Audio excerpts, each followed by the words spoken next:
Hey guys, what's going on? This is Matt here. I'm gonna do a quick review, hopefully quick, on this Arcade1Up cabinet. It's the Capcom Legacy cabinet for the 35th anniversary of Street Fighter. I think it's known as the Yoga Flame Edition. Someone maybe correct me if it's not, but I'm pretty sure that's what it is. Um, I've wanted an Arcade1Up cabinet for a while. I've been interested in one for a while, I should say, because I love fighting games and I especially love arcade games and the arcade era of arcade games. But I play all of these games on my consoles upstairs or my PC. I play a lot of games on Fightcade and things like that. I have an arcade stick that I plug into my consoles or my PC. So I didn't really kind of feel the need to have this thing, but my wife surprised me with it. I think we ultimately want to turn this basement into a bit of a games room. So I guess this is the first piece. She said I could get a couple more, which is dope. If they clean up the MVC2, I'm definitely getting that. That was going to be the first Arcade1Up cabinet I thought I was going to get. MVC2 is my favorite game of all time, not just fighting game, but yeah, that cabinet seems to be having some issues right now, so I'll hold off. Uh, and I definitely want that MK cabinet at some point too, but I want them to have like a one with a good monitor and online and stuff like that, which they currently don't have. But aside from that, I always wanted Street Fighter 2, and while it's maybe not my favorite fighting game, but of course, I grew up with it. I'm an old guy. I knew my wife, like, I'd be able to play her in this, right? And this is kind of like, I'm not going to play my wife in MVC2 or maybe even Mortal Kombat, right? But we can have some fun in Street Fighter. So I've always kind of wanted this. And yeah, she surprised me with it. And it took I'm gonna say it took like 5 or 6 hours to build. I got home from work at about 5 o'clock, and she was standing outside in the driveway with a big smile on her face. She opened the garage door, and I saw this, boxed up and in the garage. So I brought it in. I started building it like right away. I cleaned up the basement a little bit, made some room for it, had dinner. So and I think I was finished and playing and all set up and everything by like 11 p.m. She also got me an Arcade1Up stool. I'm not showing that because it didn't actually come in this package, but I do have a stool, and maybe I'll bring it over just to show how it works height wise. But I will say, like, the one once I put it together, the first thing that really, first of all, sitting in front of the cabinet and actually having this thing work in front of me was amazing. Like I just started giggling. It's so much different than plugging my stick into my PC and booting up FightKit. Like actually sitting here with the sticks and just the whole panel and everything. It's just all kinds of nostalgic and awesome. And I can see like I'm gonna get back into Street Fighter 2 now that I have this for sure, as well as some other games that are on here. But um, other than that, and just the sensation of that, which I was honestly not expecting it to be as strong as it was, the build quality on this thing is a lot better than I was expecting. Not that I was expecting it to be bad, but I expected it to feel kind of cheap, maybe a little bit wobbly, maybe something I was going to feel like I had to be gentle with. And, I'm gentle with all of my stuff, and I'm sure that this will last me a long time. But like this thing is sturdy. Like I'm actually trying to rock it right now, and it's like not moving. Like there may be some stuff where Moon me and my wife played one game last night, and she's not used to arcade at all, and she was I don't know what she was doing on the stick, but she was causing the thing to shift. We may put a mat underneath it, or it did come with some stuff so you can mount it to the back and secure it to the wall. I don't know if I'm going to bother with that. But regarding like actually just like the whole thing was shifting, like she was pushing it along the floor. It's not like the sides were wobbling or the deck felt loose or anything like that. Like she was just moving the whole thing as one sturdy piece. Like this thing is, I think it weighs 100 pounds, and it's solid. Like really, really tough. And that was the first thing that really blew me away. Um, I will say I see a lot of reviews where people talk about the wood quality. This isn't wood. I mean, maybe I guess it depends on how strict people are using that terminology. All of these boards are MDF, which to me would normally be a red flag, but this is I'm not just saying this. Like this is actually like the best MDF I've ever used. Um, Nothing was flaking. Like I actually had to look at it several times to really make sure it was MDF because it was none of it was flaking. All of the paint and vinyl and stuff is adhering to it well. All of the hardware inside the MDF, they have the thing that like IKEA. Sorry, I'm forgetting I'm filming here. They have the things that like IKEA pieces have, or they'll have like the metal like threads inside the MDF, and you have to twist it to put the screw in. Like when I was doing that, I didn't feel like I was loosening the MDF. And it's heavy. Like I don't know what's going on with it. I don't know if it's just a lot more compressed or dried out or glued or whatever than most MDF is. But this actually is like the best MDF I've ever worked with. And I've built like a lot of furniture around the house and used MDF before in all kinds of projects. So and I'm not like, I was worried when I heard when I noticed it was MDF, but I'm like really surprised at how good quality it is. Um, when I built it, I did everything by hand. I didn't use a drill. There was definitely some spots I could have used a drill. Actually, I did. I put in two screws, and these were pre-drilled in the riser, but not in the cabinet. So I just used drills to bring them in, just to secure the riser to the cabinet a little bit better. But yeah, everything else I did by hand, which maybe is why it took me so much longer. But I wanted to make sure I didn't over tighten anything, but like get the right amount of tension, which excuse me, I think I did with practically every screw in this thing. Um, the art, and this camera's not, I'm sure, going to pick it up that well. But one thing, I saw the list of games for this cabinet before I ended up owning it, and I thought it was a good list of games, and I love that everything was online. And I like that it wasn't the big blue cabinet. While the big blue cabinet had some games that I wish this had, like Darkstalkers and stuff, an issue I have with the big blue is it looks like the control deck is on like a 30-degree angle. And I have wrist issues and I look at that and I'm like, yeah, no, I don't want that cabinet. So I always wanted this, but the side art to me, and this perhaps isn't the best light, maybe I'll come, let me just move this thing, fuck it. The side art like didn't look that great in the promo shots, but in person, this is a work of art, and it's beautiful. Um, Now, uh, I'm kind of curious as to where I go next. Let's keep going with the construction. You've probably, if you've looked at anything of the newer cabs, you'll know that they have the like, or I guess it's like midway style of cubs. They usually make them a little bit taller than they can fit in the box, or at least without making the box, larger, which I'm sure affects shipping and all kinds of stuff. So they have this little piece. It's probably, I don't know, 3-4 inch piece at the bottom that connects to the top. Like you can see it, right?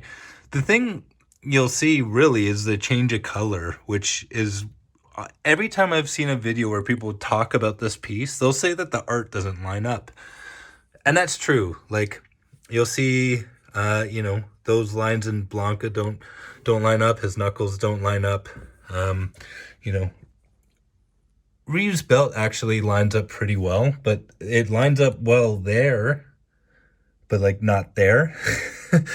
Right? So there's something going on with the proportions of the piece, as well as the coloring on Ryu is fine. But if you look at Blanca, you'll see the green is a kind of like a different shade of green on the lower piece than it is on the upper piece. The upper piece is like a little bit paler. And the same on the other side here. The art does, the coloring in this light seems a little bit better, but it's still different. But you'll see here, like this vein is like completely doesn't line up, but like that knuckle kind of does. Some of that doesn't line up, but like that does. That kind of lines up, but like, and like reused belt here lines up, right? But then like, how come this stuff doesn't? Like, it's weird. It's not just a matter of shifting, and you can't really shift this stuff all that much anyway, but it's not really a matter of that. It's like the proportions of the art are different. Oh, and I was saying like the art on his belt like lines up well, but like then look right here at his gi, like that doesn't line up, but that does. Like, it's weird in that sense, right? But to be honest with you, that's like one of the only negatives of the cab I've seen. And when you're standing here, you don't notice it. I'm being extra judgmental, and honestly, so far that's my biggest complaint with this cab, and it's not even a complaint. It's just something I'm pointing out. Um, I guess maybe one other complaint: the art. So when you put this piece on, this actually goes on another piece that like comes up and extends up to the front of the deck. All of this piece in here continues this artwork. You see all of Ryu's knuckle. I don't think there's much else, but you see all of Ryu's knuckle. And I understand why they have this end cap. And, in a way, they probably couldn't get it to line up well. And in fact, knowing how that gets installed, it would have been really tricky to get the artwork to line up. But I don't know, just covering that up with a black piece. This is specific to this cab, but that's kind of like, I kind of wish that this was red or orange or something that just maybe suited the cab a little bit more than just the black. But like, yeah, I'm getting into like really nitpicky stuff. Like, the marquee is great. Just the build quality, the monitor is great, but I'll talk about that in a bit. The molded coin door is great. It's completely non-functional, as probably a lot of you know. This key door doesn't actually do anything. These,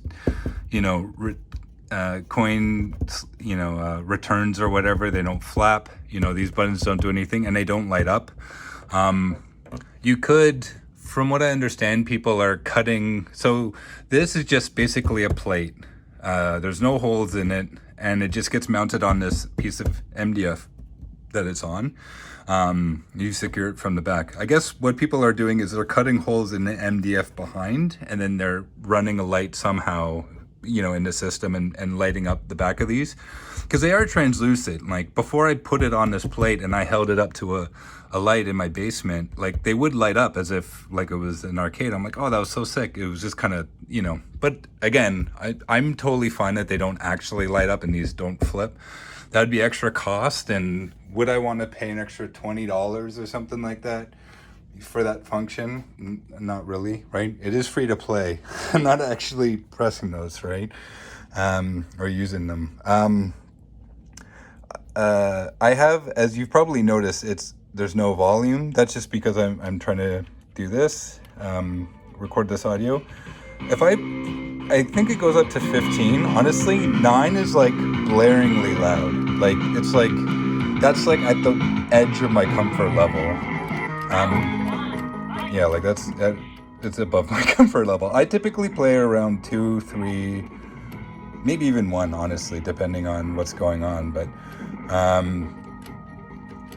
yeah, just turn it back down. But the audio is fine. I haven't noticed any issues with the speakers. The sound quality is fine, and it's just nice being able to have a cabinet like this where it's playing. This screen is fantastic.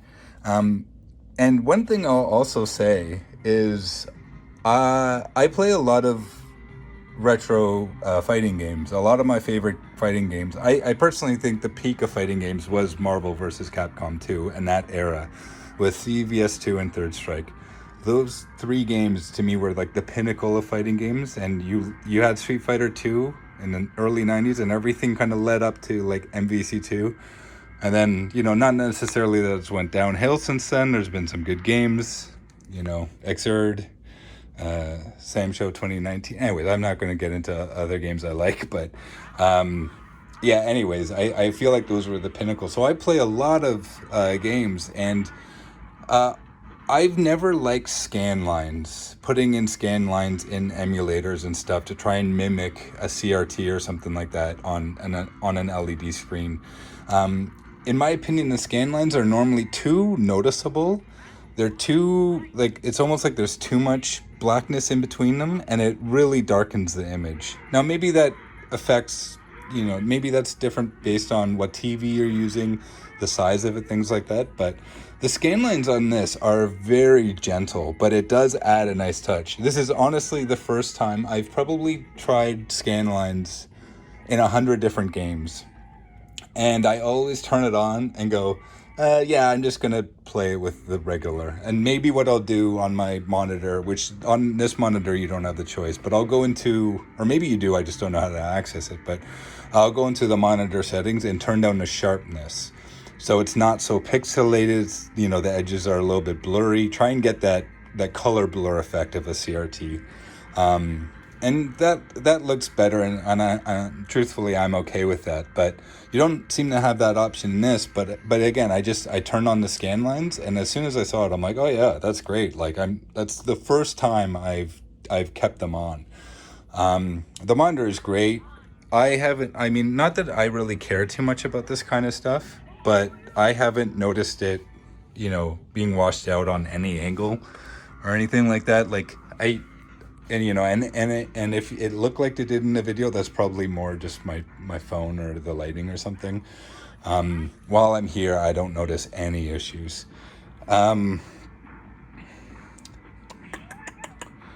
was I gonna say? I was gonna say something about, shoot, maybe the monitor.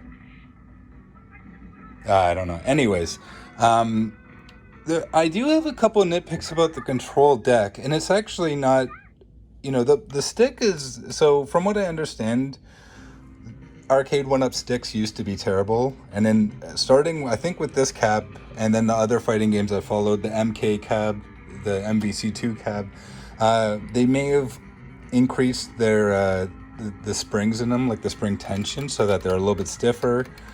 The stick feels fine to me, honestly. I have upstairs, my stick is a Hori Fighting Edge, which had a Hori Hayabusa stick as well as Hayabusa buttons. I swapped them out for Sanwa's JLF and OBF buttons. I don't think I'm gonna be touching these sticks anytime soon. Maybe eventually, if they start going bad, I'll throw a JLF in there, but they feel fine for me. Even the buttons, to be honest with you, I hear a lot of people saying, oh yeah, these buttons are crap, they're mushy. I mean, I don't know. Like, they are. I mean, they definitely don't quite have the same clack to them that Sanwa's have, but to me, these feel like arcade buttons. Like, I grew up in a lot grimier arcades than this machine, and the buttons were worse than this, and it was fine. My only issue, actually, with the buttons, as far as the actual buttons, individual buttons go, is that they're like the concave style. I think that's what they are, where they dip in the middle, and it's kind of like, not sharp edges on the side, but the only reason I may replace them is not because they're mushy or anything like that. They're fine to me. It's that they're concave. I don't like that. I just really don't like how that feels. My issues with the control deck, and they're not big issues, is I have pretty big hands, so maybe that's a thing with me. But when I'm playing like down here and I'm using these buttons, my hand's kind of like on the edge there, and this edge is like it's not smooth. I feel like this edge on the plexiglass on top could have been beveled or something like that. Could have been a little bit smoother. I mean, ultimately, I would have liked if this whole deck was, extended a couple inches out so that people with bigger hands can have their hands down on the kick buttons, and not have to float them or jam them up against this or whatever. My hands, when I do play, like there's like a ledge there. So when my hand's on, my hand does kind of rub against this, especially if I'm doing like, quarter circle backs or quarter circle forwards if you're on player 2 or whatever, a player 2 side. But really a lot of the time it's just kind of floating my hand. So I've kind of adjusted to. It's not ideal. I wish the deck was up a little bit, and if I do get in there and change the buttons, I'll probably put some sort of spacers in there to kind of level it up so it's like level with this ledge. But I don't think yeah, that's not my biggest concern. It's kind of like if I go in there, then I'll deal with it. My other complaint, well, I shouldn't say complaint, but the thing I'm curious about why they didn't do is I've seen people complain how narrow these cabs are, and that if you play with two people, the player one's hand is here, and then I'm not going to be able to really show this, but then player two's hand on their stick is here, right? And there's like, I'm not going to be able to show it, but there's a little bit of overlap, or it's really close and your hands are kind of touching. I was playing, once I finally got this set up last night, I played one game with my wife. And, I guess I wouldn't mind if our hands were touching or whatever, but I never felt like we were too close together. We were kind of standing shoulder to shoulder. Like maybe it was a little bit sideways, playing off to the side like this, but it didn't feel like the cab was too small and we were too close together. But so I have two different controllers upstairs that have arcade style buttons. One's a stick and the other's a hitbox, which is just, anyways, it's a different type. And they both have different button layouts. There's the Vuelix layout for arcade buttons, and there's the Noir layout. This obviously is like a very old school traditional, just 6 in a row buttons. But the one thing I've noticed coming from those more economic button layouts is the spread from the jab to fierce, for example, like of all 6 buttons, seems pretty wide for me. And again, I have pretty wide hands, pretty big hands. Like that's a pretty decent spread for me compared to what I normally play with. Like my hands are a lot more like in this kind of position.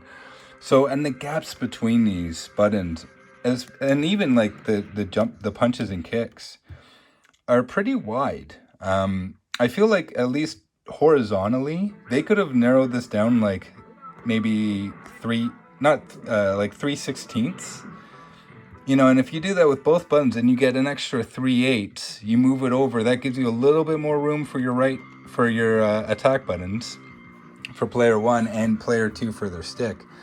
Maybe they could have even moved the stick over a little bit more because they have more room because of the buttons. And really, these buttons could have been a little bit closer to this edge anyway. I mean, maybe they're trying to center it and things like that. But I feel like for a comfort level, these buttons, not even for the fact of there being 2 players, but just the spacing of these buttons feels wide to me. I would have preferred, I understand them not doing a Vuelix or Noir layout, but I would have liked it if these buttons were just a little bit more crammed closer together. I think that would have been more comfortable. But it's really not that big of a deal. Is there anything else really I want to talk about? There's a headphone jack. I haven't tested it. I'm connected through Wi-Fi. I will run an Ethernet cable, and this does actually have, in the main board itself, it has an Ethernet port, so I can run it right in. I don't need like any kind of USB adapter or anything like that. That's awesome. The riser was good. Is there anything else I feel like I need to talk about? Not really. The plexiglass has a couple pieces underneath where like I see some like kind of scratches. That's really the only kind of damage on this unit I've noticed, and it's probably not even damage. Honestly, it's plexiglass. Like it's probably something in manufacturing. Again, if I take it apart, I may see if I can clean it a little bit more. I was just so kind of happy to put it together. I didn't really even pay attention to that kind of stuff. I talked about the scan lines, the monitor. Yeah, that's really about it. Oh, something that I thought was really cool, and I didn't know that this happened. So the stick, like many sticks, or the lever, I should say, came with a square gate stock. But in the packaging, there were octagates. So if I wanted, I could have, pulled apart the board, which wouldn't have or the control deck, which wouldn't have taken long, and I could have put octagates on there. I personally am not a huge fan of octagates, just because all of my sticks have always had square gates, and whenever I've been to like a local or something like that, and I pick someone else's stick, it normally has a square gate. So I just basically use a square gate for conformity. But I was shocked to see the octagates in there. So that was really cool. One other thing I want to mention. So I'm 6'2.5". I'm sitting here in my basement. I'm in my socks, no shoes. As far as height goes and standing, like I'm okay. I'm playing this. My hands on the decks. You know, I don't feel like it's like at the edge of my reach or anything like that.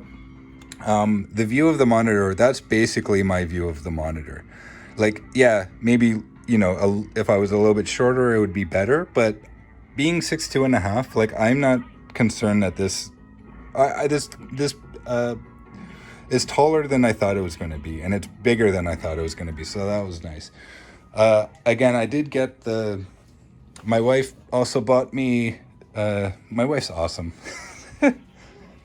She bought me this Arcade1Up Street Fighter Champion Edition stool. I did put the extensions on it because I felt like it was a little bit too low without them. And really, this is like perfect height. Like, just absolute perfect height. So, yeah, that's basically how I'm going to play. I'll probably get another stool eventually so that me and my wife can both use it. So when I'm playing with other people, I probably won't use it because I don't have two stools. Yeah, when I'm playing by myself, I will. Might as well go through, I guess, some of the games. Sorry, I'm still trying to think of how to use this. One thing I'll mention about ST. Now, this isn't Arcade1Up's fault. But Super Turbo, if you know anything about Super Turbo and the AI, you know the AI. Capcom, when they were making this arcade, they had some sort of a... Sorry, I just noticed something I gotta fix. It has nothing to do with this. They made it so the AI, and it was probably a glitch or unintentional, that the AI, like this difficulty setting on Super Street Fighter 2 Turbo specifically, didn't really matter. So even if it's on like 1 star or like the, you know, number one, you know, the easiest difficulty, quote unquote, like the AI is really hard. So that's not fixed in here. And I mean, I've played a lot of ports of Super Turbo. ST is what, you know, is commonly called as, for short. Yeah, I've never seen that like addressed at all. Like, it's probably just that's how Capcom released it, right? So if you're making a true arcade port, you're not going to touch that stuff, right? The marquee game on this is Street Fighter 2 Hyper Fighting. So that's why you don't see, you know, like Cammy and, you know, T-Hawk and all the other, like Akuma. You don't see those kind of characters on the side art because it's not really what, you know, it's supposed to be for Hyper Fighting, right? But, so it's only got 3 versions of Street Fighter 2, which in my opinion are fine. It's got Champion Edition, Hyper Fighting, and then Super Turbo. And Super Turbo's my favorite, but I also like Hyper Fighting. And those are really the only 2 versions of Street Fighter 2 I personally need, so I'm happy that they're on here. It's also got Puzzle Fighter, which is awesome. I think me and my wife are going to have a lot of fun in that. So I'm looking forward to diving into that. Pro Gear, I don't know what that is. Honestly, a lot of these games. Giga Wing, I think Pro Gear, if I'm not mistaken, is a horizontal shmup. Which it looked kind of fun. I played that last night as well as Giga Wing. It's a vertical shmup. Both of those, I do like shmups or shoot 'em ups. So I'm gonna have some fun in those. Battle Circuit, I don't know what that is. Captain Commando, Armored Warriors, I don't know what those are. Strider, I know who the character Strider is, and I think that this is a bit of a platformer, but I don't know anything about this game. Final Fight, of course, is the classic beat 'em up. We'll have some fun on that. I don't know what King of Dragons is. Saturday Night Slam Masters is dope. I'm excited for that. maybe I'm not going to like it as much these days, but that was a game I had on Super Nintendo, I think, and I used to like it a lot. And Capcom Sports Club is the final game. I'm not sure. Again, there are some games in the Big Blue collection, like Darkstalkers and stuff, that I wish made it over to this collection. But you know, I'm not going to complain. I think this panel is a lot nicer. I think this cabinet itself is a lot nicer, and yeah, I'm just so stoked to have this. Just want to see if there's anything else. I don't know. I can't think of anything else. If you have any questions, let me know below. This went longer than I thought, but yeah. Yeah, I have nothing else. Thanks for watching if you made it this far. Have a good one. Bye.